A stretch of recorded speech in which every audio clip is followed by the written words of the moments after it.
വിസ്മയ, വിഭജിക, അതുല്യ. കേരളത്തിൽ ഗാർഹിക പീഡനത്താൽ, ഭർതൃ പീഡനത്താൽ, സ്ത്രീധന പീഡനത്താൽ സ്ത്രീകളുടെ ആത്മഹത്യ ചെയ്യുന്ന സ്ത്രീകളുടെ എണ്ണം കൂടിക്കൊണ്ടിരിക്കുകയാണ്. കഴിഞ്ഞ ആഴ്ചയിൽ വിഭജികയുടെയും കുഞ്ഞിൻ്റെയും ആത്മഹത്യ മരണം നമ്മളെ ഏവരെയും വേദനിപ്പിച്ചതാണ്. ഇപ്പോൾ ഇതാ അതുല്യയുടെ ആത്മഹത്യയും. ഞാനൊരു കൊല്ലംകാരനാണ്. നിർഭാഗ്യവശാൽ ഈ അതുല്യയും അതേപോലെ തന്നെ വിഭജികയും കൊല്ലംകാരി തന്നെയാണ്. അത് തന്നെ ഏറ്റവും വലിയ ഹൃദയഭേദകമാണ്. എല്ലാവർക്കും അറിയാം വിസ്മയുടെ കേസ്.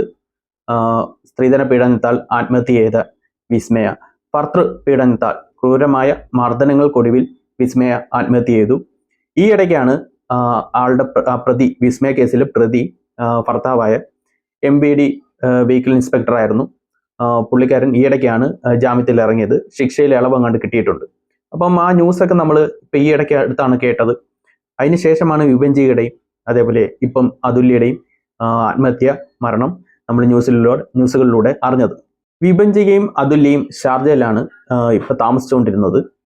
15 വർഷത്തെ ദാമ്പത്യത്തിന് ശേഷമാണ് അതുല്യ ഷാർജയിൽ ആത്മഹത്യ ചെയ്തിരിക്കുന്നത്. 19-ാം വയസ്സിലായിരുന്നു കല്യാണം. തൊട്ടടുത്തുള്ള അമ്പലത്തിലെ ഉത്സവത്തോടനുബന്ധിച്ചാണ് ഇവർ രണ്ടുപേരും കണ്ടുമുട്ടുന്നത്. സതീഷ് ആണ് ഭർത്താവ്. അവർ തമ്മിൽ കണ്ടുമുട്ടുന്നതും കല്യാണത്തിലേക്ക് പോകുന്നതും തുടർന്ന് കല്യാണം നടത്തുകയും പിന്നീട് ഷാർജയിലാണ് സതീഷ് വർക്ക് ചെയ്യുന്ന ഷാർജയിലാണ്. അങ്ങനെ അവിടെയാണ് അവർ രണ്ടുപേരും താമസിച്ചിരുന്നത്. അതേപോലെ കുഞ്ഞ് അമ്മയുടെ കൂടെ നാട്ടിലുമായിരുന്നു. ഈ 15 വർഷത്തിനിടയിൽ അതുല്യ നിരന്തരം ഭർത്താവിൻ്റെ പീഡനത്തിനും മർദ്ദനത്തിനുമെല്ലാം ഇരയായിട്ടുണ്ട്. നിരന്തരം മദ്യപിച്ചുകൊണ്ട് വരുന്ന ഭർത്താവ് മദ്യപിച്ച് കഴിഞ്ഞു കഴിഞ്ഞാൽ കൂടുതൽ മർദ്ദിക്കുകയും ചവിട്ടുകയും അതേപോലെ തന്നെ അനാവശ്യങ്ങൾ സംസാരിക്കുകയും സംശയരോഗി പോലെ പെരുമാറുകയും എല്ലാം ചെയ്യുമായിരുന്നു. ഒറ്റ മുറിയിൽ എപ്പോഴും പൂട്ടിയിട്ടിട്ടാണ് ആള് ജോലിക്ക് പൊയ്ക്കൊണ്ടിരുന്നത്. അപ്പോൾ ആ മുറിയിൽ തനിച്ച് ഒറ്റയ്ക്ക് പേടിച്ചൊക്കെയാണ് അതുല്യ ജീവിച്ചിരുന്നത്. ഈ മർദ്ദനത്തിൻ്റെയൊക്കെ പിക്ചേഴ്സ് വാട്സപ്പിലൂടെ ഫ്രണ്ട്സിനൊക്കെ അയക്കുകയും സമാധാനം തേടുകയും ഒക്കെ അതുല്യ ചെയ്തിരുന്നു. അങ്ങനെയാണ് ഫ്രണ്ട്സും ബന്ധുക്കാരുമെല്ലാം ഇക്കാര്യങ്ങളെല്ലാം അറിഞ്ഞിരുന്നത്. വീട്ടുകാർക്കും ഒരുവിധം കാര്യങ്ങളൊക്കെ അറിയാമായിരുന്നു. ഇതിൻ്റെ ഇടയിൽ പ്രശ്നങ്ങളൊക്കെ ആയി വീട്ടിൽ വന്ന് നിൽക്കുകയും ഡിവോഴ്സിന് ശ്രമിക്കുകയും പിന്നീട് സതീഷ് വന്ന് രമ്യതയിൽ സംസാരിച്ച് വീണ്ടും തിരിച്ചു കൊണ്ടുപോവുകയൊക്കെ ചെയ്തിട്ടുണ്ടായിരുന്നു. അപ്പോൾ എല്ലാവർക്കും ഈ സതീഷ് എന്ന വ്യക്തിയുടെ സ്വഭാവവും കാര്യങ്ങളും എല്ലാം അറിയാമായിരുന്നു. ഇത്രയും വർഷം എല്ലാം മകൾക്കായി സഹിച്ചു എന്ന് പറയുന്ന അതുല്യ ഒരു ജോലിയിൽ പ്രവേശിക്കുന്നതിൻ്റെ തലേ ദിവസമാണ് ആത്മഹത്യ ചെയ്തിരിക്കുന്നത്. അത് മരണമാണോ അതോ കൊലപാതകമാണോ ആത്മഹത്യയാണോ എന്ന് അന്വേഷിക്കണം. പോസ്റ്റ്മോർട്ടം റിപ്പോർട്ട്, അതുല്യയുടെ പോസ്റ്റ്മോർട്ടം റിപ്പോർട്ട് ഉടനെ വരും. അപ്പോൾ അതിനുശേഷമാണ് നമുക്ക് ഡീറ്റെയിൽ ആയിട്ട് കാര്യങ്ങളൊക്കെ അറിയാൻ പറ്റുന്നത്. അടുത്തറിയാവുന്നവർ പറയുന്നത് ഒരിക്കലും അതുല്യ ആത്മഹത്യ ചെയ്യില്ലെന്നാണ്. കാര്യം മകൾക്കായിട്ട് ഇത്രയും വർഷം 15 വർഷത്തോളം ഇത്രയും ക്രൂരതകൾ മകൾക്കായിട്ട് സഹിച്ച് ആ ഒറ്റ മുറിയിൽ നിന്നിരുന്ന അതുല്യ ഒരിക്കലും ഒരു ജോലിയിൽ പ്രവേശിക്കുന്ന തൊട്ട് മുമ്പ് ആത്മഹത്യ ചെയ്യത്തില്ല. ഏതെങ്കിലും ഒരു സന്ദർഭത്തിൽ ചിലപ്പോൾ നമ്മുടെ പിടിവിട്ട് ആത്മഹത്യ ചെയ്തതാകാം, അതുല്യ പിടിവിട്ട് ചെയ്തതാകാം. അതല്ലേൽ ഇനി എന്തെങ്കിലും സതീഷ് വല്ലതും കൊലപാതകമോ എന്തെങ്കിലും ചെയ്തതാണോ എന്ന് കൃത്യമായിട്ട് ഒരറിവില്ല, തെളിവുമില്ല. അപ്പോൾ അത് അന്വേഷിക്കേണ്ടിയിരിക്കുന്നു. അതുല്യ വാട്സപ്പിലൂടെ നിരവധി ഫോട്ടോസും അതേപോലെ വീഡിയോസും അയച്ചിട്ടുണ്ട്. ഭർത്താവ് മർദ്ദിക്കാൻ നിൽക്കുന്നതും അതേപോലെ തന്നെ കത്തിയും കൊണ്ട് നിൽക്കുന്നതും സ്റ്റൂൾ കൊണ്ട് അടിക്കാൻ നിൽക്കുന്നതും ചവിട്ടുന്നതും അതേപോലെ മുറിവിൻ്റെ പാടുകളും മർദ്ദിച്ചതിൻ്റെ പാടുകളും എല്ലാം ഫ്രണ്ട്സിന് അയച്ചു കൊടുത്തിട്ടുണ്ടായിരുന്നു. അപ്പോൾ അത് കണ്ട് എല്ലാവർക്കും കാര്യങ്ങളൊക്കെ അറിയാം. ഇതേ സമാനമായിരുന്നു വിഭജികയുടെ കേസ്. വിഭജിക സ്വന്തം മോനെ കെട്ടിത്തൂക്കുകയും അതിനുശേഷം മരിക്കുകയും ചെയ്യുകയായിരുന്നു. ശ്വാസം മുട്ടിച്ച് കൊല്ലതിന് ശേഷം സ്വയം കെട്ടിത്തൂക്കി ചാവുകയായിരുന്നു. അപ്പം വിഭജികയുടെ കേസും ഇതേ സമാനമായിരുന്നു. ഭർത്താവിൻ്റെ പീഡനവും അതേപോലെ തന്നെ അവരുടെ വീട്ടുകാരുടെ പീഡനവും എല്ലാം സഹിച്ചായിരുന്നു വിഭജികയും നിന്നിരുന്നത്. അതും ഷാർജയിൽ തന്നെയായിരുന്നു. പക്ഷെ ഈ കേസിൽ അമ്മയ്ക്ക് കാര്യങ്ങളൊന്നും അറിയത്തില്ലായിരുന്നു. അമ്മ വിഷമിക്കുമെന്ന് കരുതി അമ്മയുടെ കാര്യങ്ങളൊന്നും വിഭജിക പറഞ്ഞിട്ടില്ല. പക്ഷെ ബന്ധുക്കാർക്കും കൂട്ടുകാരികൾക്കും എല്ലാം കാര്യങ്ങൾ അറിയായിരുന്നു. ഇതേപോലെ വാട്സപ്പിലൂടെ സന്ദേശങ്ങളെല്ലാം അയച്ചിട്ടുണ്ടായിരുന്നു. പിന്നെ അതേപോലെ തന്നെ ഡീറ്റെയിൽസും കാര്യങ്ങളൊക്കെ പറഞ്ഞിട്ടുണ്ടായിരുന്നു. അതുല്യയുടെ കേസിൽ ഒരു ജോലിയില്ല, ഭർത്താവിനെ മാത്രം ആശ്രയിച്ചു മർദ്ദനമേറ്റ് കഴിഞ്ഞിരുന്ന ഒരു വ്യക്തിയാണെങ്കിൽ വിഭജികയുടെ കേസിൽ ഒരു നല്ലൊരു ജോലി ഉണ്ടായിരുന്നു. എന്നിട്ടും ഈ ഭർത്താവിൻ്റെ പീഡനങ്ങൾ, ഡൗറിയുമായിട്ട് ബന്ധപ്പെട്ട പീഡനങ്ങളും എല്ലാം സഹിച്ചിട്ടാണ് ഇങ്ങനെ ഒരു ആത്മഹത്യയിലേക്ക് നയിച്ചത്. വിഭജിക ഒരു ഫേസ്ബുക്ക് പോസ്റ്റ് ഷെഡ്യൂൾ ചെയ്തിട്ടാണ് ആത്മഹത്യ ചെയ്തതെങ്കിൽ അതുല്യ ചെയ്തത് ഒരു നോട്ട് പ്രിപ്പയർ ചെയ്തതിനു ശേഷം, നോട്ട് എഴുതി വെച്ചതിന് ശേഷമാണ് അതുല്യ ആത്മഹത്യ ചെയ്തിരിക്കുന്നത്. അപ്പോൾ ഈ രണ്ട് കേസുകളിലും വിസ്മയ കേസുകളിലെ പോലെ തന്നെ സമാനതകൾ നിരവധിയുണ്ട്. കാര്യം വീട്ടുകാർക്കറിയാം, ബന്ധുക്കാർക്കറിയാം, മാതാപിതാക്കൾക്കറിയാം, എല്ലാവർക്കും കാര്യങ്ങളൊക്കെ അറിയാം. പക്ഷെ ഒരു സൊസൈറ്റിയുടെ ഒരു രീതിയിൽ എല്ലാം അഡ്ജസ്റ്റ് ചെയ്ത് പോകണം. വീട്ടുകാരെ ഡിപ്പെൻഡ് ചെയ്യാൻ പറ്റത്തില്ല, തിരിച്ചു പോകാൻ പറ്റത്തില്ല, എല്ലാം അഡ്ജസ്റ്റ് ചെയ്യണം, ഭർത്താവിന്റെ കൂടെ ഒപ്പം നിൽക്കണം, എത്ര മർദ്ദനമേറ്റാലും എന്ത് കാര്യം ഉണ്ടെങ്കിലും എല്ലാം സഹിച്ച് ഭർത്താവിന്റെ കൂടെ നിൽക്കണം എന്നൊരു സൊസൈറ്റിയുടെ, അത് ഇനി കേസ് ഡിവോഴ്സ് ആയി പോയാൽ തിരിച്ച് വീട്ടിൽ വന്ന് നിന്ന സൊസൈറ്റി എന്ത് പറയും, ആൾക്കാരെന്ത് പറയും, ബന്ധുക്കാരെന്ത് പറയും എന്നുള്ള ഒരു പ്രഷർ സഹിക്കാൻ വയ്യാതാണ് ഇവരെല്ലാം ആത്മഹത്യയിലേക്ക് നയിക്കുന്നത്. ന്യൂസുകളിലും എല്ലാം ഇന്റർവ്യൂ ഉണ്ട്. ഈ 3 കേസുകളിലും മരണപ്പെട്ടതിന് ശേഷം മകൾ മരണപ്പെട്ടതിന് ശേഷം മാതാപിതാക്കൾ വന്ന് എല്ലാ ന്യൂസ് ചാനലിലും എല്ലാത്തിലും സോഷ്യൽ മീഡിയയിലും എല്ലാം വന്ന് ഇന്റർവ്യൂവും കാര്യങ്ങളും നിരന്തരം കൊടുത്തുകൊണ്ടിരിക്കുന്നു, ന്യൂസ് റിപ്പോർട്ട് ചെയ്തുകൊണ്ടിരിക്കുന്നു. പക്ഷെ ഞാൻ ആദ്യം കുറ്റം പറയുക ഈ മാതാപിതാക്കളെ തന്നെയാണ്. ഇപ്പൊ അതുലയുടെ കേസിൽ തന്നെ കല്യാണത്തിന് മുമ്പേ കുറെ പ്രശ്നങ്ങളൊക്കെ ഉണ്ടായിട്ടുണ്ട്, അങ്ങനെ എല്ലാ കാര്യങ്ങളും പറയുന്നുണ്ട് ആ അച്ഛനും അമ്മയും. ഇത്തരം പ്രശ്നങ്ങൾ ഉണ്ടായിട്ടും വീണ്ടും ഈ ഒരു ബന്ധത്തിലേക്ക് കണ്ടിന്യൂ ചെയ്തത് തന്നെ വലിയ തെറ്റായി പോയി. മിക്കവരും പറയാറുണ്ട് പെൺകുട്ടികൾ സ്വന്തം കാലിൽ നിന്നിട്ടേ കല്യാണം കഴിക്കാവൂ, അപ്പൊ ഇങ്ങനെ ഒരു പ്രശ്നം ഉണ്ടാവത്തില്ല എന്ന് പറയുന്നുണ്ട്. പക്ഷേ അത് മാത്രം പോരാ. കാര്യം വിഭജിയുടെ കേസിൽ സ്വന്തം കാലിൽ നിൽക്കുന്ന ഒരു വ്യക്തിയായിട്ട് കൂടിയും ആത്മഹത്യ ചെയ്യേണ്ടി വന്നു. കാര്യമെന്ത്? അതേ തിരിച്ച് മാതാപിതാക്കളെ വിഷമിപ്പിക്കേണ്ടി വരും, അല്ലെങ്കിൽ സൊസൈറ്റി എന്ത് പറയും, തിരിച്ച് മാതാപിതാക്കളിലേക്ക് ഒരു ഭാരമായി മാറുമോ, പിന്നെ അതേപോലെ തിരിച്ച് ചെന്നാൽ അവരുടെ കുത്തുവാക്കുകളൊക്കെ കേൾക്കേണ്ടി വരും എന്നുള്ള ഭയവും, പിന്നെ സൊസൈറ്റിയിൽ എന്തൊക്കെ പറയും എന്നുള്ള കാര്യം, ഡിവോഴ്സിലോട്ട് മൂവ് ചെയ്താൽ തന്നെ സൊസൈറ്റി ഏത് രീതിയിൽ കാണും, എന്തൊക്കെ അനാവശ്യം പറയും എന്നുള്ള പേടിയുള്ള ഒരു പ്രഷർ കുക്കർ പോലെയാണ് ഈ പെൺകുട്ടികളുടെ അവസ്ഥ. ഈ പെൺകുട്ടികളെല്ലാം ഇത്രയും പ്രശ്നങ്ങളുണ്ട്, ഭർത്താവിൻ്റെ നിന്നും വീട്ടുകാരിൽ നിന്നും ഇത്രയും പ്രശ്നങ്ങളുണ്ട്, നേരിടുന്നുണ്ട്, മർദ്ദിക്കുന്നുണ്ട്, ഇതെല്ലാം എല്ലാവരോടും പറഞ്ഞിട്ട് കൂടി ഒരാൾ പോലും മുമ്പോട്ട് വന്നിട്ട് അതിനെ എതിർക്കാനോ അല്ലെങ്കിൽ കൂടെ നിൽക്കാനോ അല്ലെങ്കിൽ അതിനെതിരെ പ്രതികരിച്ച് സ്വന്തം വീട്ടുകാർ കൂടെ നിൽക്കാത്തതിന്റെ പേരിലാണ് അവർക്ക് ഈ ദുരവസ്ഥ ഉണ്ടായേക്കുന്നത്. ഇതിന് തുടർന്നും ഉണ്ടാകും. എല്ലാം കഴിഞ്ഞതിന് ശേഷം ഓരോ മീഡിയയിലും വന്നിട്ട് ഇന്റർവ്യൂ കൊടുത്തിട്ട് അങ്ങോട്ടും ഇങ്ങോട്ടും പഴി ശരിയിട്ട് കഴിയില്ല. ഈ 3 കേസുകളിലും ഇവർ വന്നിട്ട് മാതാപിതാക്കൾ വന്നിട്ട് ഇന്റർവ്യൂവിൽ ഭർത്താവിനെ കുറ്റം പറയുക, ഭർത്താവിന്റെ വീട്ടുകാരെ കുറ്റം പറയുക, അങ്ങനെയുള്ള കാര്യങ്ങൾ സ്വന്തമായിട്ടും അവർ ചെയ്ത കുറ്റം കൂടി മനസ്സിലാക്കേണ്ടതുണ്ട്. ഇവരെല്ലാ മാതാപിതാക്കളും അത് മനസ്സിലാക്കേണ്ടതുണ്ട്. ഭർത്തൃപീഡനം കൊണ്ട് നിരവധി പെൺകുട്ടികളാണ് ഇപ്പം ആത്മഹത്യയിലേക്ക് പോകുന്നത്. അത് അനുവദിക്കുന്നത് ഒരു നിശബ്ദതയാണ്. വിവാഹിതയായി കഴിഞ്ഞാലും മകളല്ലാതാവുന്നില്ല. എപ്പോഴും നിങ്ങളുടെ മകളാണ്. എന്തു വന്നാലും മാതാപിതാക്കളോ ബന്ധുക്കളോ കൂട്ടുകാരോ അവളുടെ കൂടെ ഉണ്ടാകും എന്നൊരു ഉറപ്പ് ആ പെൺകുട്ടികൾക്ക് എപ്പോഴും ഉണ്ടാകണം. എന്തെങ്കിലും പ്രോബ്ലം ഫേസ് ചെയ്യേണ്ടി വന്ന ജീവിതത്തിൽ ഒറ്റയ്ക്കാവേണ്ടി വന്നതിന് അവർ കൂടെയുണ്ട്, അല്ലെങ്കിൽ ആ പ്രശ്നങ്ങൾ തരണം ചെയ്തിട്ട് ജീവിതത്തിലേക്ക് മുൻപോട്ട് പോകാൻ പറ്റും എന്നൊരു ഉറപ്പ് അത് കൊടുക്കാൻ പറ്റണം. അതില്ലാത്ത ഒരു നിശബ്ദത ഉണ്ടാവുമ്പോഴാണ് ഈ പ്രശ്നങ്ങളും പെൺകുട്ടികൾ ആത്മഹത്യയിലേക്ക് പോകുന്നത്. മിക്കപ്പോഴും എല്ലാ കുടുംബങ്ങളിലും, ഒരു ഭൂരിഭാഗം കുടുംബങ്ങളിലും ഇങ്ങനെ ഈ സ്ഥിതികൾ ഫേസ് ചെയ്യുന്ന പെൺകുട്ടികൾ തിരിച്ചു വരുന്നത് ഒരു ഭാരമായിട്ടാണ് കണക്കാക്കപ്പെടുന്നത്. മകളെന്ന രീതിയിലൊന്നും അവർ കണക്കാക്കുന്നേ ഇല്ല. തിരിച്ചു വരുമ്പോൾ അതൊരു ഭാരമാണ്, ഞാനിനി അവളെ എങ്ങനെ വീണ്ടും എത്ര നാൾ നോക്കേണ്ടി വരും, ഇങ്ങനെയുള്ള ചിന്താഗതികളിലാണ് അവരെ അഡ്ജസ്റ്റ് ചെയ്യാൻ പഠിപ്പിക്കുന്നത്. മകളെ കൊണ്ട് പഠിപ്പിക്കുന്നതും ഇങ്ങനെയുള്ള ഒരു സിറ്റുവേഷനും ചിന്താഗതിയുമാണ്.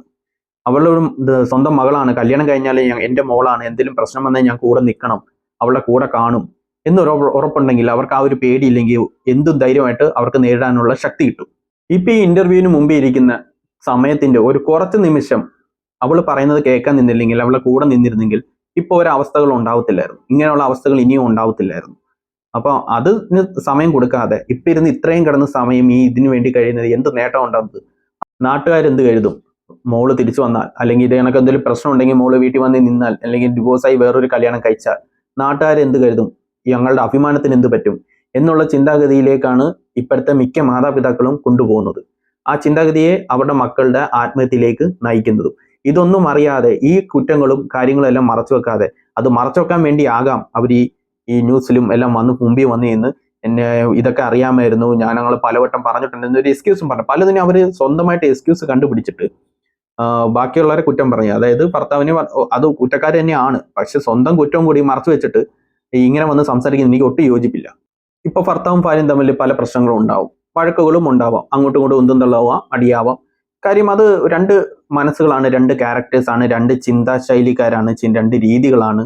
അപ്പം അവർ തമ്മിൽ ചേരുമ്പോൾ അവർ തമ്മിൽ ഒരുമിച്ചാണ് ജീവിക്കുന്നത്. ചിലതിൽ അഡ്ജസ്റ്റ് ചെയ്യാം, ചിലതിൽ അഡ്ജസ്റ്റ് ചെയ്യാതെ വരാം, അങ്ങനെ പല പ്രശ്നങ്ങളും ഉണ്ടാവാം.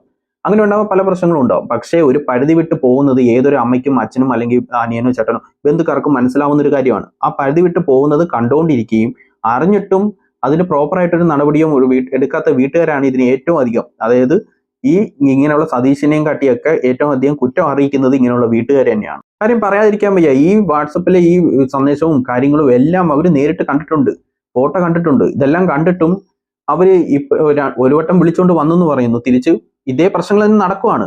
അപ്പൊ അതിനൊരു അറുതി വേണം. ഇനിയും സത്യം പറഞ്ഞു കഴിഞ്ഞാൽ ഒരു വലിയൊരു കുഴിയിലോട്ടോ അല്ലെങ്കിൽ ആത്മഹത്യയിലോട്ടോ അവർ മനഃപൂർവ്വം തള്ളിവിട്ട രീതിയിലേക്കാണ് തിരിച്ചു പറഞ്ഞു വിട്ടതും.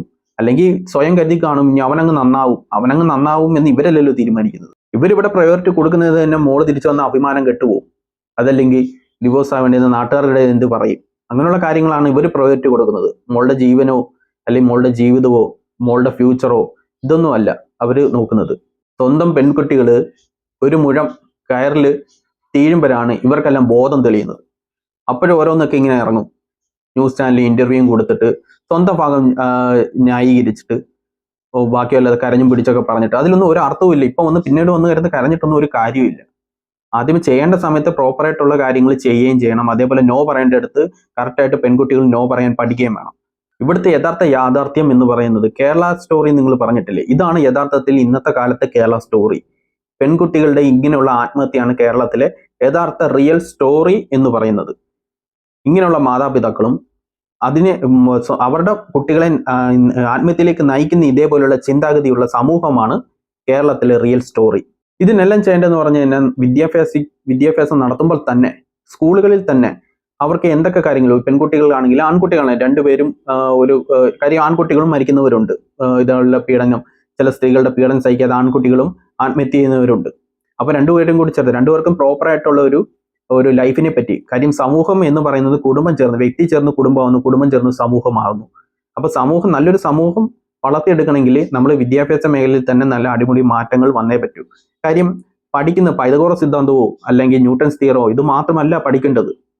ഒരു ജീവിതത്തിൽ ആദ്യം പഠിക്കേണ്ടുന്ന ഒരു ജീവിതത്തിൽ നല്ലൊരു ജീവിതം കെട്ടിപ്പടുത്തുന്നത് എങ്ങനെ, സമൂഹത്തിൽ എങ്ങനെയുള്ള കാര്യങ്ങൾ നല്ല രീതിയിൽ തിട്ടപ്പെടുത്തണം എന്നുള്ള കാര്യങ്ങളാണ് ആദ്യം ഒരു ഉന്നത വിദ്യാഭ്യാസമായിട്ട് കൊടുക്കേണ്ടത്. അതേപോലെ തന്നെ സ്ത്രീകൾക്ക് വേണ്ട ലോ, അതേപോലെ തന്നെ ബേസിക് ലോസ്, പിന്നെ അതേപോലെ തന്നെ ഒരു യെസ് നോ പറയേണ്ടടുത്ത് പറയേണ്ടും എല്ലാ കാര്യങ്ങളും പഠിപ്പിക്കുക.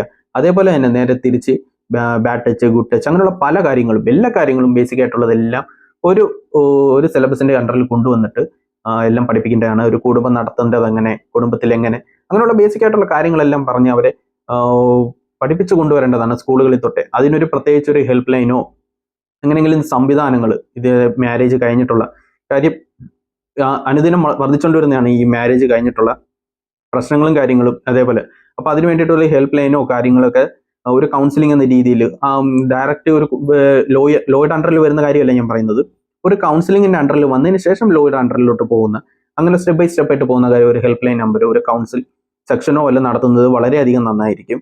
സർക്കാർ ഡയറക്റ്റ് തന്നെ ചെയ്യുന്നതും നന്നായിരിക്കും. പെൺമക്കളെ കുറച്ച് നാൾ വളർത്തി അത് കഴിഞ്ഞ് കെട്ടിച്ച് വിടുന്നത് ഒരു അവസാന കാര്യം എന്ന് നിങ്ങൾ കരുതുന്നു. അങ്ങനെ കരുതുന്ന മാതാപിതാക്കളുടെ അടുത്താണ് പറയാനുള്ളത്, കെട്ടിച്ച് വിടുന്നതിലല്ല അവസാന വാക്ക്. അത് കഴിഞ്ഞ് തിരിച്ച് എന്തെങ്കിലും പ്രോബ്ലം വന്നാൽ അവരുടെ കൂടെ നിൽക്കാനും തിരിച്ച് വന്നാൽ സ്വീകരിക്കാനുമുള്ളതാണ് യഥാർത്ഥ നിലപാട്. അപ്പൊ അത് നിങ്ങൾ മനസ്സിലാക്കുക. അല്ലെങ്കിൽ ഇങ്ങനെയുള്ള പ്രശ്നങ്ങൾ നിങ്ങളുടെ മക്കൾക്കും ഉണ്ടാവും. ഇനി വരുന്ന തലമുറയെങ്കിലും അതിൽ മനസ്സിലാക്കേണ്ടതുണ്ട്. കുറച്ചാൾ കഴിയുമ്പോൾ മിസ്മയ കേസിൽ പ്രതി ജാമ്യത്തിൽ ശിക്ഷയിൽ ഇളവ് കിട്ടിയ പോലെ തന്നെ ഈ സതീശനും ഇളവ് കിട്ടാം. കാര്യം അവൻ ഇപ്പൊ വയ്യെടുത്ത് കൊണ്ടുവന്ന ഇന്റർവ്യൂവിലെല്ലാം അതിലേക്ക് നേരെ എല്ലാം തിരിക്കുന്ന രീതിയിലുള്ള സംഭാഷണവും ഇന്റർവ്യൂ ഒക്കെയാണ് കൊടുത്തിരുന്നത്. കാര്യം അവൻ പെർഫെക്റ്റ് കാര്യങ്ങളെന്ന രീതിയിൽ. അപ്പൊ അവൻ കൗണ്ടർ ചെയ്യുന്ന എല്ലാ കാര്യങ്ങളിലും അത്ര നിൽക്കുന്ന കാര്യമില്ല. കാര്യം അന്വേഷിച്ചാൽ തിരിയുന്ന കാര്യങ്ങളൊക്കെ തന്നെയാണ്, അന്വേഷിച്ചെടുക്കാൻ പറ്റുന്ന കാര്യങ്ങളൊക്കെയാണ്. അതുകൊണ്ട് അതിൽ വലിയ കാര്യമൊന്നുമില്ല. അപ്പൊ അതിൽ അന്വേഷണം നടക്കുമ്പോൾ തന്നെ മനസ്സിലാവും പറഞ്ഞത് എന്തിൽ വാസ്തവവിരുദ്ധമുണ്ടോ വാസ്തവമാണോ എന്നുള്ള കാര്യം. പക്ഷെ അവൻ വന്നിട്ട് എല്ലാം തിരിക്കാനുള്ള പല നമ്പരും ഇടുന്നുണ്ട്. എൻ്റെ സംസാരത്തിൽ നിന്ന് തന്നെ മനസ്സിലാവുന്നുണ്ട്. നല്ലൊരു വക്കീൽ പറഞ്ഞു കൊടുത്ത നല്ല പോയിന്റ്സുകളാണ് അവ എടുത്തിടുന്നത്. അത് തന്നെ നമുക്ക് മനസ്സിലാവുന്ന കാര്യങ്ങളാണ്. ഓക്കെ, അന്വേഷണത്തിൽ നിന്ന് മനസ്സിലാവുന്ന പെട്ടെന്ന് കണ്ടുപിടിക്കാൻ പറ്റുന്ന കാര്യങ്ങളാണ്. അതുകൊണ്ട് അത് കാര്യമില്ല. അപ്പൊ ഇനിയൊരു വിസ്മയോ വിഭജിക്കുകയോ അതുല്യോ ഉണ്ടാകാതിരിക്കട്ടെ. അപ്പം എൻ്റെ ഈ കാര്യങ്ങളിൽ എൻ്റെ അഭിപ്രായം ഇതാണ്. അപ്പം നിങ്ങൾക്ക് വീഡിയോ ഇഷ്ടപ്പെട്ടെങ്കിൽ ലൈക്ക് ചെയ്യുക, ഷെയർ ചെയ്യുക, സബ്സ്ക്രൈബ് ചെയ്യുക, തുടർന്നുള്ള വീഡിയോസും കാണുക. അപ്പം എല്ലാവർക്കും ബൈ.